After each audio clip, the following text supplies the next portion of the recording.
Violet മുളക് കണ്ട.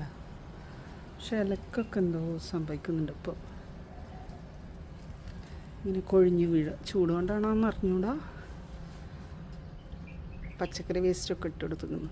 അതിലൊരു തക്കാളി മുളച്ചു വന്നു. മുളക് കുറച്ചേ ഉള്ളൂ. പൂവൊക്കെ ഇങ്ങനെ കൊഴിഞ്ഞ് കൊഴിഞ്ഞ് പോവുകയാണ്. എന്താ ഒരെണ്ണം.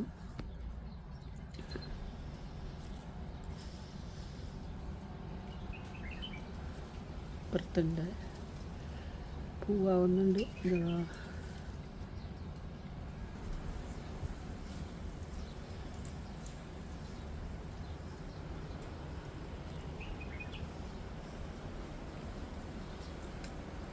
ഇതാണ് സംഗതി. വയലറ്റ് മുളക്.